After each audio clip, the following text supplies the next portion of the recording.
carilah tanah komplek. Kami perjalanan kami mencari tanah untuk komplek mulai dari Injection dan Ustaz Makmun ikut. Karena tidak cocok, tanahnya memang tanahnya cocok, tapi jalannya tidak cocok menurut kebun orang, tentu akan besar biaya. Setelah itu kami lari lagi cari lagi di Simpang Alas.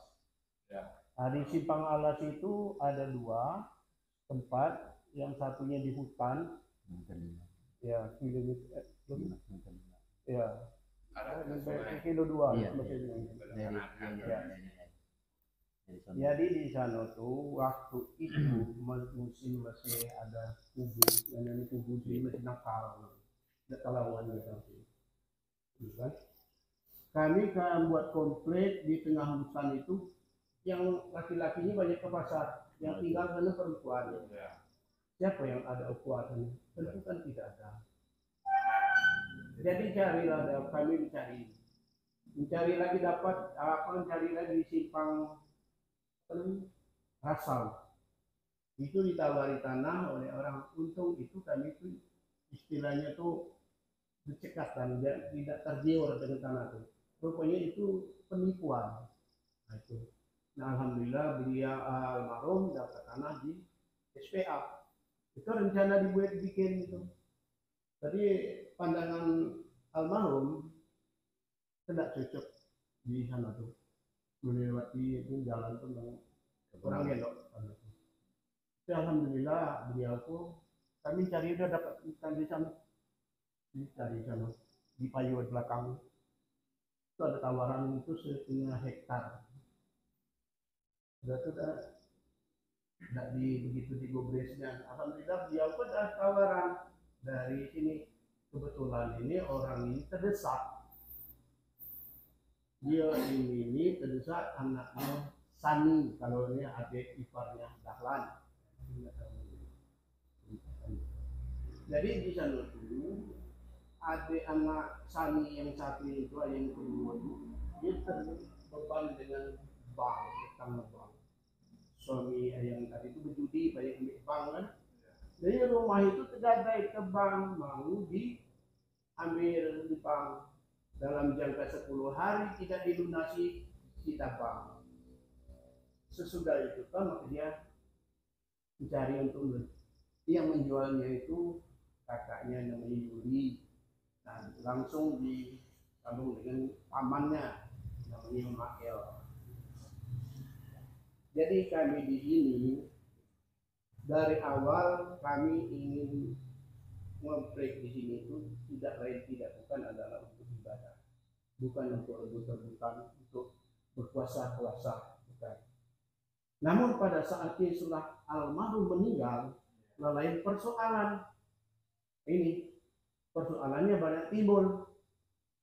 Jadi kesimpulan dari kami bahwasanya kami sebelum almarhum meninggal, sorenya kami berdua dengan adik aku nerbas di sini.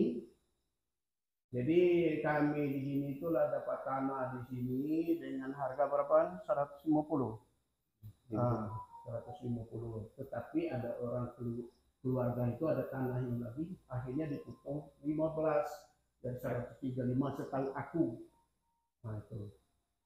Jadi setelah itu kami ini dibagi orang berapa? Orang merintis kemarin itu kurang lebih kayak orang 7, termasuk orang 8 dengan dedek dengan bik dan masing balik dan depan.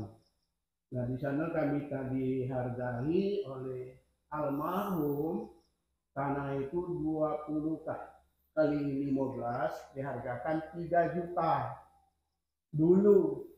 Berapa tahun lewat itu? Kalau masjid ini berapa tahun? Ada 12 tahun, sekitar 13 tahun lewat. Nah, dia menyampaikan, jati tanah ini bila Ikhwan sudah lunas tanah ini dibikin surat jual beli. Itu kata beliau dulu.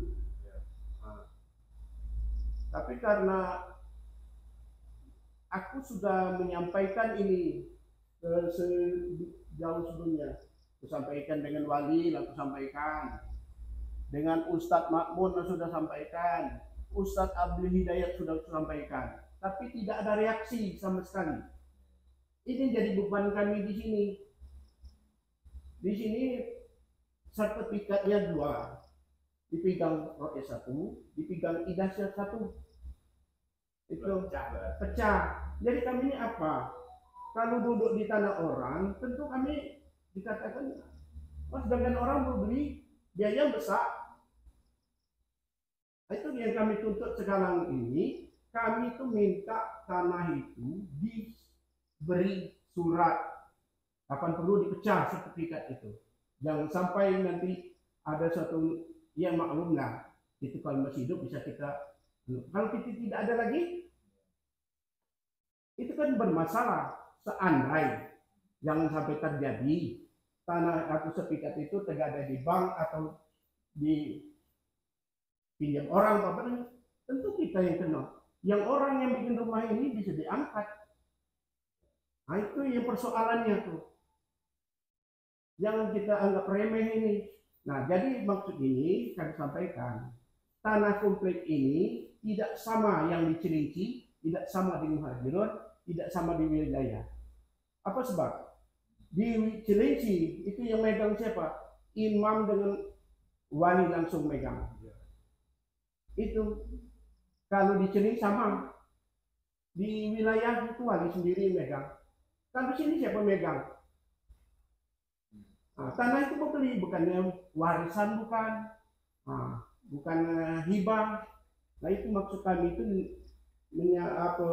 menyampaikan ke Naib, ini jangan sampai nanti terjadi hal-hal yang tidak diinginkan. Sebab kita punya keturunan yang ditakuti, yaitu tadi kita tidak menduga-duga, dia tidak tahu kita ke belakang, dia tahu. Zaman kita sudah keras, apalagi zaman nanti. Itu yang kami sampaikan itu sebenarnya itu supaya ini jelas. Jangan kata-kata kalau memang tanah itu surat kan begini, bisa dikendalikan. Kalau ada apa-apa,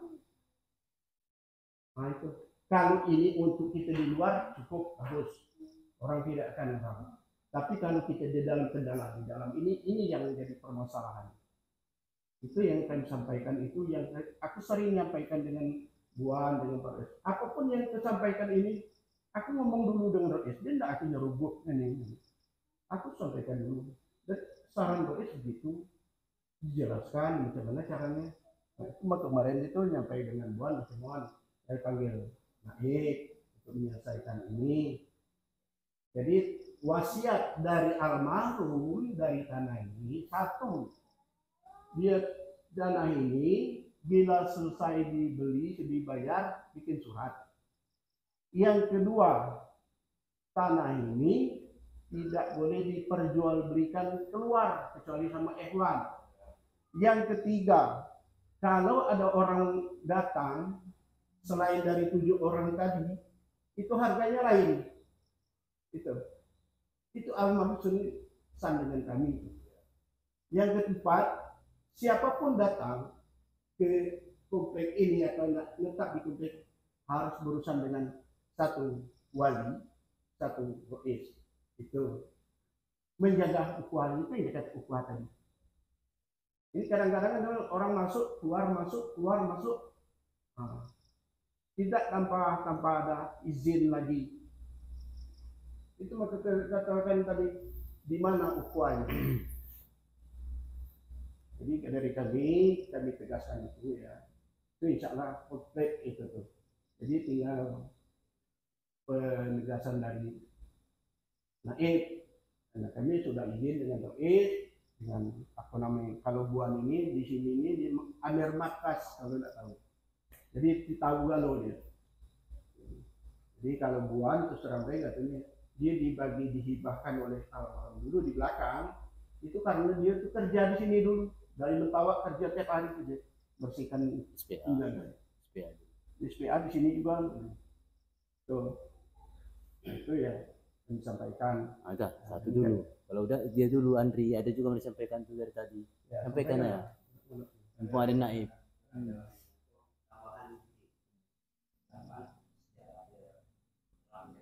Ah. Assalamualaikum warahmatullahi wabarakatuh. Waalaikumsalam. Setelah perjalanan mencari tanah, dapatkan hati komplek, itu mula-mula almarhum itu tidak langsung dibeli, pertama dipotong buat masjid, kedua jalan, ketiga aku makam. Nah itu tuh apa judulnya, jariah bersama. Tanah komplek ini namanya beli bersama. Siapa yang banyak dana, maka dapat banyak. Umpamanya Anda dapat setengah. Apa kanannya lebih banyak hal yang macam aku cuma sekali. Nah itu, jadi di sini tuh jangan ada asumsi bahwa ikhwan yang di sini itu sekadar numpang atau hak pakai. Nah, di sini nih ada jual beli.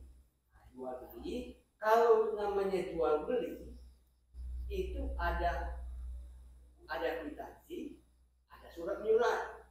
Nah, kini kwitansi payah nanti, surat aku lagi. Nah, itu bertele-tele. Nah, itu sementara anak-anak kami semakin besar kalau dibiarkan. Itu sejarah daripada di komplek itu biar jelas, bukan ini tanah ini bukan tanah hibah dari siapa-siapa, ini beli bersama.